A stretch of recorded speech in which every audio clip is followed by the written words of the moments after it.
새벽을 깨우리로다라는 책으로 유명한 우리 둘의 공동체 설립자 김진홍 목사님 아실 것입니다. 그 김진홍 목사님의 어머니 이야기입니다. 이 목사님의 어머니는 한평생 기도하던 분답게 하나님의 부르심을 받으실 때도 자식들에게 또 많은 분들에게 감동을 주었습니다. 이 어머니가 88세 되던 해에 몹시 아프셨습니다. 자식들이 어머니의 그 건강을 염려하며 지내는데 하루는 일어나셨는데 밝은 얼굴로 그렇게 얘기하시더라. 어떤 얘기를 하시냐니까 내가 이번에는 죽을 병이 아니다. 나는 2년 더 있다가 90세에 죽을 것이다. 그렇게 얘기를 하신 거예요. 자녀들이 어머니 그게 무슨 얘기입니까? 어떻게 아십니까? 그랬더니 아침에 기도하는 중에 하나님이 환상 중에 나타나셔서 2년 뒤에 데려갈 테니까 일어나라 그랬다는 거예요. 실제로 거짓말처럼 건강을 회복해서 다시 이렇게 일상생활을 하게 되었습니다. 자, 그렇게 2년이 지난 뒤에 신년 세배 때에 어머니께서 말씀하셨습니다. 올해는 내가 천국으로 가는 해이니까 너희들 그렇게 알고 있으라. 손수 수의를 이렇게 지으시고 또 두레마을, 지리산 두레마을에 자신이 묻힐 자리까지 다 두셨다고 합니다. 그리고는 5월 들어 편찮으시더니 의식을 잃기 전에 이렇게 마지막 말씀을 하시고 하나님 곁으로 가셨어요. 마지막 말이 이겁니다. 모든 것이 감사합니다. 제가 목포에서 사역할 때 또 비슷한 일이 있었어요. 평생 목회를 열심히 하시고 은퇴하신 목사님께서 소천하셨다는 얘기를 들었습니다. 장례식에 갔는데 일반 장례와는 좀 다르더라고요. 이분이 올해 그 한 지역에서 목회를 하셨으니 노회장도 하셨는데 보통 이렇게 장례가 나면 노예에 있는 목사님들이 이렇게 의논을 해서 장례 예배 순서자를 정하는 것이 일반적입니다. 그런데 이 목사님은 본인이 하나님이 부르신다라는 것을 이미 알았던지 장례 순서자를 미리 다 정해놓고 소천을 하신 거예요. 누구는 설교하고 누구는 기도하고 다 정해놓으셨더라고요. 그리고 이 장례에 슬픈 노래 하지 말고 정말 기쁜 그런 노래를 해달라고 당부를 하셨습니다. 또한 시인으로 활동한 목사님답게 조가 대신에 축시를 해달라 그렇게 말씀을 하셨습니다. 그래서 일반적인 장례와는 다른 그런 분위기였습니다. 자, 여러분 이 두 분의 공통점이 뭘까요? 자, 그분들은 자기의 마지막, 아직 죽은 건 아니지만 자기의 마지막이 어떠한지를 이미 아신 것처럼 사셨어요. 그럼 보통 사람들은 죽음 이후에 무엇이 있을까? 그래서 두려워합니다. 죽음을 굉장히 염려하죠. 죽음 이후에 어떤 일이 있을지 몰랐어. 자, 그런데 여러분 이 두 분의 죽음이 끝이 아니죠. 새로운 시작이다라는 것을 이분들은 아셨어요. 그래서 가장 두렵고 인간의 어떤 힘으로 해결할 수 없는 이 죽음의 문제도 감사와 축제의 그런 시간이 되었다는 것입니다. 여러분 우리 신앙생활도 마찬가지예요. 우리 그리스도인들은 내 인생의 종착지가 어딘지를 이미 알고 있습니다. 무엇을 통해서요? 성경을 통해서. 인간이 어디에서 왔고 지금 어떻게 살아야 하며 우리의 인생의 마지막 죽음 이후에 우리의 삶이 어떠한지를 이미 성경에서 다 말씀해 주셨어요. 우리는 예수님께서 십자가에서 나의 과거와 현재 미래의 모든 죄를 지시고 내 모든 지옥 갈 죄를 다 해결하셨습니다. 그래서 예수 안에서 예수 믿을 때에 우리의 이 죽음 이후의 영생이 달라지죠. 여러분 우리가 늘 이 북한 소식을 듣습니다. 김정은 정권이 핵과 미사일로 늘 위협을 하죠. 우리가 그런 이 북한의 어떤 위협 앞에 우리가 사실보다 부풀려진 어떤 그런 이 가짜 뉴스에 현혹되어서도 안 되고 그렇다고 너무 무덤덤해도 안 되죠. 그러나 우리가 꼭 기억할 것은 무엇입니까? 아무리 김정은 정권이 핵과 미사일로 위협한다 할지라도 전쟁은 누구 손에? 하나님 손에 있다. 하나님 손에 있다. 이 성도들의 인생 무대의 마지막은 해피엔딩, 즉 행복한 결말이라는 것을 성경은 우리에게 말씀하고 있습니다. 자, 오늘 본문에도 성도가 신앙생활하면서 확신하고 누려야 될, 우리가 앞으로 미래를 살아보지 않았지만 우리의 미래가 어떻게 펼쳐질 것이다 라는 부분에 대하여 말씀합니다. 자, 여러분 오뚜기 아시죠? 오뚜기. 여러분 어릴 때 오뚜기 가지고 놀 때, 여러분 널브러져 있는, 쓰러져 있는 오뚜기 보셨어요? 아니, 그런 오뚜기는 없습니다. 오뚜기를 막 우리가 이렇게 막 하면은 좌우로 막 또 앞뒤로 막 흔들흔들 해도 시간이 지나면 어떻게 되죠? 바닥이 서게 돼요. 이게 오뚜기예요. 오뚜기. 여러분 성도의 신앙생활도 그러합니다. 자, 오늘 함께 읽은 시편 37편 다윗의 시예요. 다윗의 시. 자, 본문 24절을 다시 한번 읽어볼까요? 시작. 그는 넘어지나 아주 엎드러지지 아니하면 여호와께서 그의 손으로 붙드심이로다. 자, 그는 넘어지나. 자, 이 말을 하는 다윗이 자기의 어떤 삶을 한번 돌아봤을 것입니다. 자신의 과거를 떠올렸을 거예요.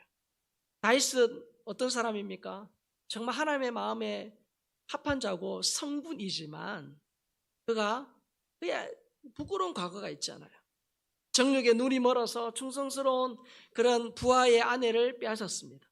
그리고 완전 범죄를 꿈꾸며 그 충성스러운 부하를 사지로, 죽음의 자리로 몰아서 결국은 죽였죠. 다윗의 이 탐욕의 한 가정이 완전 공중분해되고 말았습니다. 그런 다윗이 이 시편 37편을 노래하면서 자신의 과거를 떠올렸을 거예요. 자, 우리는 이 다윗의 삶을 통해서 한 가지 교훈을 얻습니다. 그가 정말 하나님의 마음에 합한 자고 이스라엘 역사의 모델이 될 만한 성군이지만 그도 어때요? 한순간에 넘어진 적이 있다. 위대한 인물도 한순간에 넘어질 수 있다라는 교훈을 얻습니다. 그래서 성경은 우리에게 경고하죠. 의인도 넘어질 수 있다. 하나님의 자녀도 쓰러질 수 있다라고 말하는 것입니다. 그리고 시편 37편은 특별히 하나님을 믿는 의인의 삶을 다루고 있습니다. 37편 1절 보겠습니다. 악을 행하는 자들 때문에 불평하지 말며 불의를 행하는 자들을 시기하지 말지어다. 다윗은 악한 사람들, 하나님 믿지 않는데도 잘 나가는 사람들, 그런 사람들이 현실에 있거든요. 그들을 보면서 불평하지 말고 그들의 그 불의를 행하는 자들 때문에 시기하지 말라, 속상해하지 말라, 그렇게 말합니다. 그런데 여러분, 우리가 세상 살아가다 보면 세상의 아이러니 중에 하나가 이거지요. 악한 사람이 잘 되는 거예요. 여러분, 악한 사람은 아프지도 않더라고요. 안 아파요. 여기다 자녀들 뭐 공부하라고 말도 안 하는데 저는 공부가 제일 쉬웠어요 이러면서 공부도 잘하고 대학도 그냥 좋은 대학에 들어가고 하는 일마다 어떻게 해요? 대박이 나고 형통하고 그런 거예요. 죽을 때도 예쁜 간호사의 품에 안겨 죽고, 이런 어떤 불합리한 현실, 마치 하나님이 계시지 않는 것 같은 현실. 그런 악인은 스포츠카를 타고 8차선 고속도로를 달리는 것처럼 잘 나가요.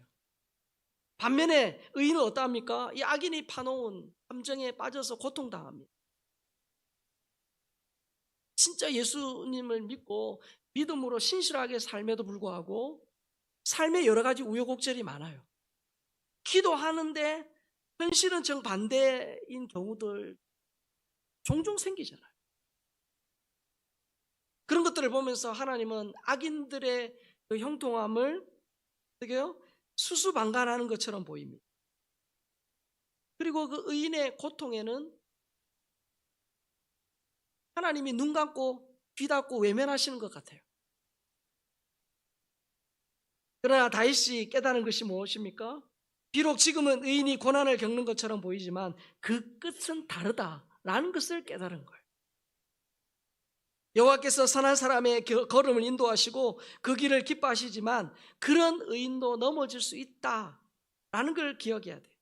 그래서 하나님의 자녀도 실수할 수 있고 하나님의 백성도 죄를 짓고 아파할 수 있고 인생의 크고 작은 난관을 만날 수 있다는 것입니다. 그러니까 그것을 인정하고 받아들여야 돼요. 제가 10대 시절부터 아는 선교사님이 계세요. 이분은 필리핀에서 태권도를 통해서 선교하시는 분인데, 이분이 언제 필리핀을 가셨냐면 20살 20대 때 결혼도 하지 않고 필리핀에 갔어요.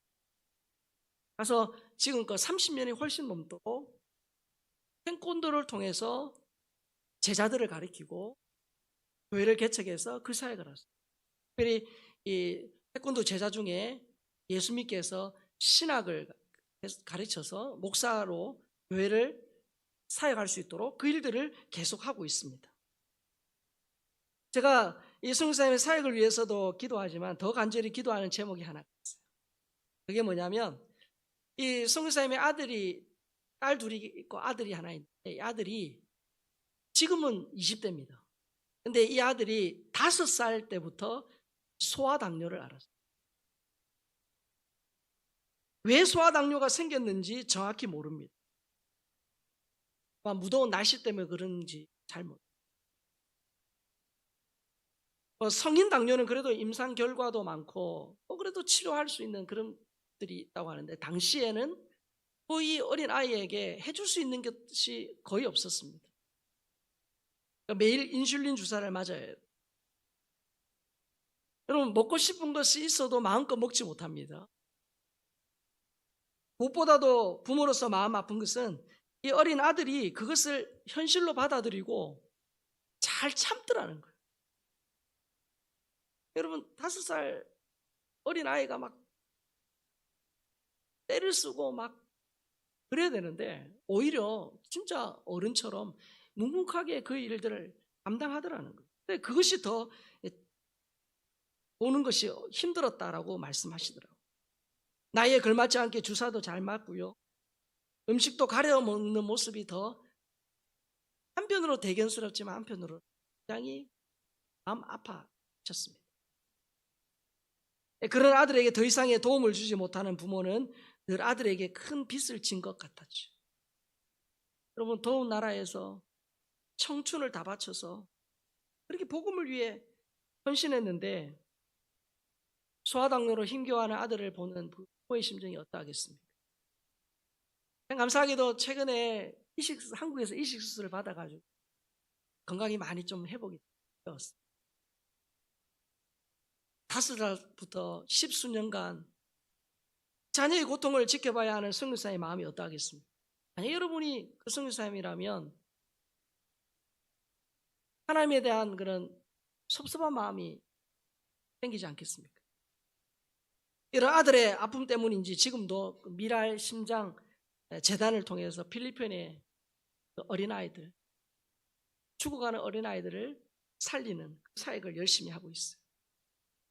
여러분 악인들 어떠합니까? 거짓의 옷을 입고요, 탐욕으로 치장한 그들은 건강하게 장수해요. 그런데 왜 복음을 위해 살려고 애쓰는 선교사님의 가정에 이해할 수 없는 이런 어려움을 주시는 겁니까? 우리가 기억해야 돼요. 우리의 인생이 무지갯빛 화려한 그런 빛감만 있으면 얼마나 좋겠습니까? 우리의 가정에 우리 자녀들의 삶에 진짜 8차선 탄탄대로 꽃길만 걸으면 얼마나 좋겠어요. 우리 인생에 빨간 스포츠카를 타고 해변을 달리는 그런 신나는 일만 있으면 얼마나 좋겠습니까? 자녀들의 앞길에 봄, 가을 같은 정말 화창하고 맑고 좋은 날씨만 있으면 얼마나 좋겠습니까? 그러나 현실은 그렇지 않더라는 거예요. 아무리 건강관리를 잘해도 병들 수 있고요, 수술도 입원할 수 있다는 거예요. 자녀의 우리가 재롱을 보면서도 기뻐하지만 때로는 자녀의 상처 때문에 울 때도 있습니다. 하나님의 은혜로 기뻐 뛸 때도 있지만 끝을 모르는 영적 침체 때문에 고통스러운 시간을 보낼 수도 있어요. 최선을 다해 시험을 준비해도 떨어질 수 있다는 거예요. 우리도 넘어질 수 있고 하나님의 자녀도 실수할 수 있고 하나님을 신실하게 믿는 의인도 넘어질 수 있다는 것이 성경이 우리에게 주는 교훈입니다. 그렇다면 성도들은 언제 어떻게 넘어지고 실수할지 몰라서 그냥 전전긍긍하며 살아야 합니까? 그렇지 않아요. 그렇지 않습니다. 실수할 수 있지만 그럼에도 우리에게 소망이 있어요. 자, 본문 23절 24절을 다시 봅니다. 시작. 여호와께서 사람의 걸음을 정하시고 그의 길을 기뻐하시나니 저는 넘어지나 아주 엎드러지지 아니하면 여호와께서 손으로 붙드심이로다. 지금 다윗의 고백이 무엇입니까? 넘어질 수 있다는 거예요. 실수할 수 있다는 거예요. 그러나 아주 엎드러지지 않는다. 여기서 아주 엎드러지지 않는다는 말은 땅에 이 몸이 닿을 정도로 넘어지지 않는다. 다르게 표현하면 다시는 일어나지 못할 정도로 완전히 녹다운되지 않는다 라는 뜻입니다. 그리고 사도행전 27장에 보면 사도 바울이 죄수의 신분으로 로마에 가서 재판받기 위해서 배를 타고 가는 그 여정이 나옵니다. 이 바울이 탄 배가 항해 중에 유라굴로라는 광풍을 만나요. 그래서 여러 날 해와 별도 보지 못한 채 표류해야 합니다. 이제 살지 죽을지를 모르는. 그래서 밥 먹는 것조차 하지 않을 정도로 상황이 심각한 상황이에요. 자, 그런데 그때 바울이 두려움에 떨고 있는 사람들에게 이렇게 외치죠. 그 내용이 사도행전 27장 21절에서 25절에 나옵니다. 읽겠습니다. 내가 너희를 권하노니 이제는 안심하라. 너희 중 생명에는 아무 손상이 없겠고 오직 배뿐이리라. 나의 속한 바 곧 나의 섬기는 하나님의 사자가 어젯밤에 내 곁에 서서 말하되 바울아 두려워 말라. 내가 가이사 앞에 서야 하겠고 또 하나님께서 너와 함께 행하시는 자를 다 내게 주셨다 하셨으니 그러므로 여러분들이여 안심하라. 나는 내가 말씀하신 그대로 되리라고 하나님을 믿노라. 예. 지금 십수일째 이 표류하는 과정에 있습니다. 살지 죽을지 한치 앞을 내다볼 수 없는 상황인데 바울이 확신해서 말하는 건 무엇입니까? 내가 가이사 앞에 서야 할 거야. 무슨 말이에요? 지금 배가 파선해서 죽는다는 얘기예요? 산다는 얘기예요? 산다는 얘기예요. 방법은 모르겠습니다. 헤엄을 쳐서 살지 다른 배가 와서 구조해 줄지를 모르겠습니다. 그러나 중요한 사실은 뭐예요? 로마에 가게 된다는 거예요. 너뿐만 아니라 이 배에 있는 모든 사람도 내가 안전하게 로마로 보내겠다라고 말씀하시는 거예요. 여러분 방법은 잘 모르지만 최종 목적지까지 가게 된다는 말, 여러분 이것보다 더 큰 소망이 어디 있습니까? 결국 그들은 바울의 말대로 로마에 무사히 도착을 하게 되죠. 여러분 성도의 신앙생활도 마찬가지. 우리가 이 험한 광야 같은 인생길을 살아갑니다. 때로는 길을 잃을 수도 있고 때로는 병들 수 있고 때로는 내 하는 일이 잘 안 될 수도 있어요. 그러나 끝까지 하나님이 우리로 하여금 가야 할 곳을 가게 하신다. 우리가 가야 할 최종 목적지까지 건강하게 달려갈 수도 있어요. 복이죠. 그러나 어떡합니까? 때로는 목발을 짚고 갈 수도 있습니다. 혹은 휠체어에 앉아 갈 수도 있어요. 때로는 우리 몸에 주렁주렁 링거가 달릴 수도 있어요. 그러나 최종 목적지에 도착하기 전까지 절대 죽지 않는다. 끝까지 하나님 붙드신다는 거예요. 천국까지 가는 여정에 넘어야 할 산과 건너야 할 강이 많아요. 그러나 중간에 쓰러져 죽지 않는다. 이것이 성경의 창세기부터 요한계시록까지의 일관되게 우리에게 말씀하신 하나님의 약속이에요. 여러분 의인도 넘어지지만 아주 엎드러지지 않는다. 이것이 성도의 소망이에요. 어떤 성도가 지금 끝이 보이지 않는 그런 어두컴컴한 곳을 지나고 있다 할지라도 그것은 동굴이 아니에요. 터널이에요. 동굴은 들어가면 들어갈수록 출입구가 멀어집니다. 들어가면 들어갈수록 어두워져요. 들어가면 들어갈수록 살 길이 막막해져요. 그러나 터널은 반대입니다. 들어가면 들어갈수록 입구가 가까워져요. 들어가면 들어갈수록 환해져요. 들어가면 들어갈수록 살 길이 열려요. 여러분, 우리 성도의 인생의 고난은요, 절대로 동굴이 아닙니다. 터널이에요. 지금 믿음을 지키고 인내하면 반드시 하나님이 합력의 손을 이루신다는 거예요. 여러분, 선물을 할 때가 있죠. 산일이 누군가에게 의미 있는 날 선물을 우리가 주로 어떤 선물을 하십니까? 뭐니 해도 뭐니입니까? 그런 미신적인 얘기 있잖아요. 연인 사이에 손수건을 보라면 헤어진다. 어디에 근거한 얘기인지 모르겠지만 그런 얘기를 하잖아요. 중국 사람들이 여러분 선물을 할 때 보면 재미나요. 중국 사람들이 이 다른 사람에게 선물할 때 금기시하는, 그러니까 하지 않는 선물이 몇 가지가 있어요. 그 중에 하나가 뭐냐면 탁상시계입니다. 탁상시계를 선물하지 않아요. 왜냐하면 이 탁상시계의 이 중국어 발음과 끝났다, 죽는다라는 이 발음이 같아요. 그래서 이 탁상시계를 선물하면 오해할 수 있어요. 야, 넌 이제 끝났어. 너 이제 죽을 거야. 예? 그런 오해를 할 수 있기 때문에 이 탁상시계는 선물하지 않는다고 합니다. 그리고 또 중국 사람들이 우산을 선물하지 않아요. 왜냐하면 우산이라는 중국어 발음과 헤어진다라는 이 중국어 발음이 같습니다. 같아요. 물론 중국에 성조가 사성조가 있기 때문에 성조가 다르긴 하지만 발음이 같아요. 그래서 이 우산을 선물하면 나 너와 헤어질 거야. 나하고는 끝이야. 이런 뜻이 될 수 있죠. 자, 우리 한국 사람들은 좋아하는 숫자가 뭡니까? 럭키 세븐, 7입니다. 그렇죠? 중국 사람들이 좋아하는 숫자는 8입니다. 잘 아시네요. 중국에서 오셨나요? 8이에요, 8. 왜냐하면 이 8이라는 숫자의 발음이요, 빠라는 것인데, 이게 파치엔이란 돈을 벌다라는 이 파하고 발음이 비슷해요. 그러니까 이왕이면 어떻게 해요?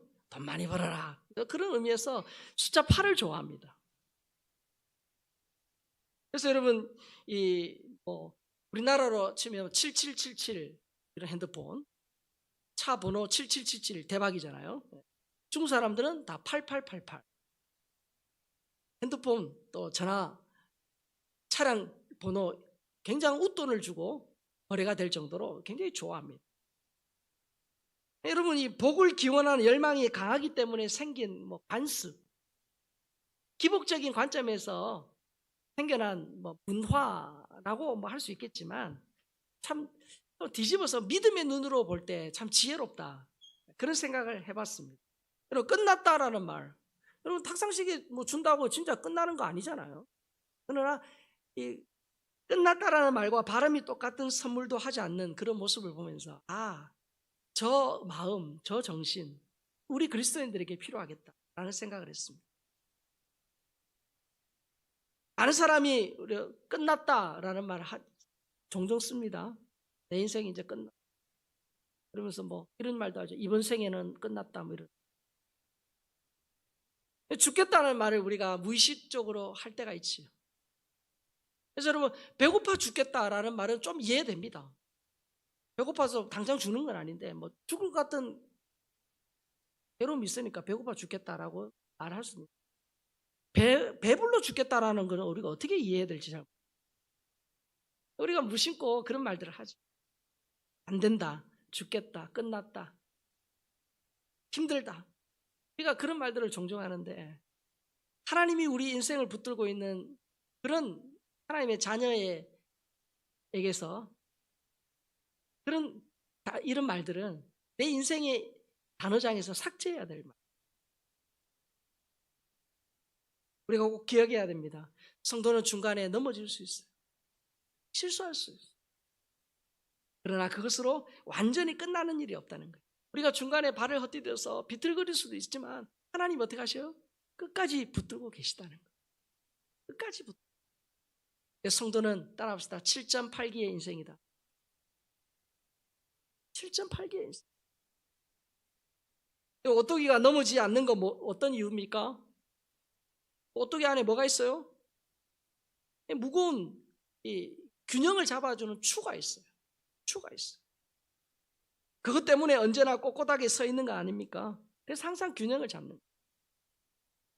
앞뒤로 요동을 치지만 현실 한쪽으로 넘어지지 않습니다. 하나님께서 손으로 붙들고 계신다는, 내 인생 지금 광야 같고 정말 한겨울 같고 홀로 있는 것 같다 할지라도 하나님이 내 인생 붙들고 계시다는 믿음의 추. 믿음의 추가 있으면 하나님이 그 믿음대로 다시금 이렇게 세워주시더라고요. 여러분, 집채만한 파도에도 그 배가 전복되지 않는 이유가 무엇입니까? 여러분, 혹시 유람선이나 그런 쾌속선 타보셨죠? 막 파도 치고 막 죽을 것 같은 경험 해본 적 있으십니까? 그런 경험이 있는 분들은 아마 더 실감나게 이해하실 거예요. 그런 막 집채만한 파도가 와서 배가 그냥 2, 3m 막 붕 떴다 가라앉고 그런 상황에도 배가 안전한 이유는 뭐예요? 배의 밑바닥에 채우는 평형수가 있기 때문에. 평형수. 이 성도의 삶에도 나를 삼키려고 몰려오는 그런 파도가 있어요. 개인적으로 오기도 하고, IMF나 코로나처럼 국가적으로, 전 세계적으로 글로벌하게 오는 위기도 있고, 그런 어떤 난관이 있습니다. 그러나 하나님께서 나를 붙들고 계신다는 믿음의 평형수가 있으면 그 어려움에도 침몰되지 않는다. 자, 여러분, 어린 자녀들 키울 때 걸음마할 때를 한번 생각해 보시죠. 어린 자녀가 이제 막 걸음마를 시작합니다. 부모가 뒤에서 이렇게 쫓아가면서 어떻게 해요? 넘어지려고 하잖아요. 때로는 막 넘어져가지고 울기도 합니다. 딱 넘어지려 할 때 어떻게 해요? 부모가 아예 손목을 탁 잡아줍니다. 그리고 손목 붙들고 걸어가요. 아빠가 손목 잡았다고 갑자기 없던 발목에 힘이 생기는 게 아니잖아요. 누가 붙들고 있는, 그 강한 손으로 부모가 붙들고 있는 거예요. 그래서 아빠가 힘이 없어서 쓰러지지 않는 이상 자녀도 넘어지지 않습니다. 여러분, 지금 다윗은 자신을 강한 손으로 붙들고 계시는 그 하나님을 지금 신뢰하는 거예요. 아기는 지금 쌩쌩 달려가고 있지만 바로 그 앞에 천길 낭떠러지가 있다는 것을 모릅니다. 그러면서 자고해서 막 지금 잘 나간다고 가고 있지. 하지만 하나님께서는 강한 손으로 붙들고 계시는 이 의인, 비록 느려 보이고 돌아가는 것 같고 참 힘들어 보인다 할지라도 하나님이 붙들고 계시기 때문에 제 길을 걸어가고 있다라고 고백하죠. 다윗은 자신을 붙들고 계시는 하나님이 넘어지지 않는 이상 자신도 넘어지지 않는다. 완전히 녹다운되지 않는다라고 고백하는 것입니다. 자, 여러분, 하나님께서 돌뿌리에 걸려서 넘어지십니까? 하나님을 집어삼킬 만한 문제가 있습니까? 하나님도 어떻게 할 수 없는 삶의 고난이 있습니까? 그렇지 않다는. 하나님이 우리를 붙들고 계시기 때문에 하나님이 넘어지지 않는, 아니 하나님 넘어지지 않으시니 하나님이 우리를 끝까지 붙들고 인도하십니다. 여러분, 젊은 나이에 기독교 강요라는 책을 저술해서 세상을 깜짝 놀라게 한 칼빈, 장로교의 칼빈의 별명이 있습니다. 걸어다니는 종합병원이 25가지 이상 질병을 몸에 달고 살았습니다. 그래서 몸이 너무 아파가지고 제대로 잠을 자지 못할 정도. 여러분, 잠을 잘 못 자니까 어떡합니까? 그 깬 시간에 기도해요. 기도하다 보니까 영성이 깊어져서 기독교 역사에 남을 만한 위대한 책을 쓰게 되었습니다. 중국의 서부 끝자락에 가면 우르무치라고 있어요. 여러분 가운데도 가보신 분 계실 텐데, 우르무치가 뭐로 유명하냐면 면화로 유명해요. 아주 품질 좋은 면화 생산지입니다. 어떻게 이런 좋은 품질의 면화가 생산되면 그것의 일교차가 굉장히 커요. 일구치가 크다 보니까 병충해가 없는 거예요. 그러다 보니까 좋은 그런 품질의 면화가 생산이 되는 거예요. 여러분, 잔잔한 파도는 능숙한 뱃사공을 만들어내지 못해요. 험난한 파도를 이겨내면서 정말 능숙한 뱃사공이 만들어집니다. 여러분, 비도 눈도 오지 않는 정말 태양만 내리쬐는 곳은 어떻게 되죠? 사막이 됩니다. 마찬가지예요. 하나님이 왜 이스라엘 백성 출애굽했을 때 그들을 바로 가나안 땅으로 인도하지 않으셨을까요? 왜 그들을 광야로 보내셨어요?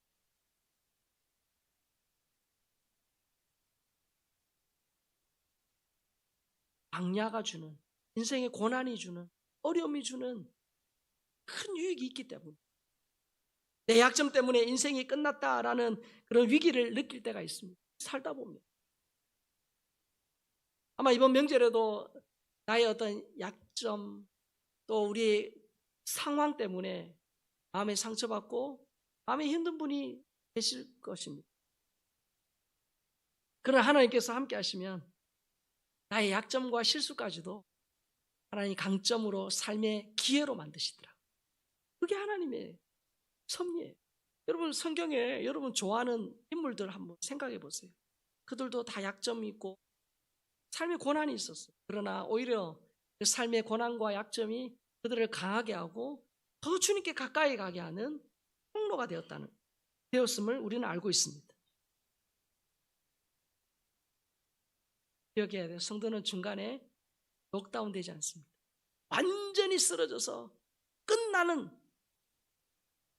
그런 일은 없습니다. 왜? 하나님이 강한 손으로 붙들고 계시기 때문입니다. 그래서 우리가 기억해야 할 것이 무엇입니까? 하나님은 항상 변함이 없으세요. 우리를 향한 사랑과 긍휼은 변함이 없으세요. 그런데 우리 편에서 내 상황 때문에 내 형편을 보면서 내 믿음이 떨어지고 내가 기도하지 않으므로 내 마음이 자꾸 바뀌어서 그렇지. 하나님은 여전하셔요. 내가 믿음이 떨어지고 내 심령이 약해져서 하나님이 없다. 하나님 나를 도우지 않으신다. 하나님 내 기도에 응답하지 않으신다. 라고 하는 것이지. 하나님은 변함이 없다. 그리고 하나님은 성경에서 계속 말씀합니다. 내가 너와 함께, 내가 너를 도와줄 것이다. 너 힘들고 어려운 상황에도 너의 등 뒤에 내가 있다는 걸 기억해라. 저는 넘어지나 아주 엎드러지지 않으면 하나님께서 강한 손으로 붙들고 있다는 거예요. 여러분, 내 인생에 또 우리 자녀들의 인생에 그런 고난과 어려움이 있다 할지라도 우리가 꼭 붙들어야 될 건 무엇입니까? 하나님, 오히려 이 풍랑 인하여 내가 더 빨리 갑니다. 주님, 이 삶의 고난 때문에 내가 더 주님 앞에 믿음으로 쓰고 내 신앙이 변질되지 않습니다. 하나님, 저까지 믿음 붙들고 주님 앞에 서게 하여 주옵소서. 이런 믿음의 추구가 있으면 우리의 삶에 이런저런 문제로 흔들리고 요동친다 할지라도 하나님이 끝내 그 믿음대로 세워주실 줄 믿습니다. 그 믿음으로 이번 한 주간도 승리하는 모든 주의 백성들 예수님의 이름으로 축복합니다.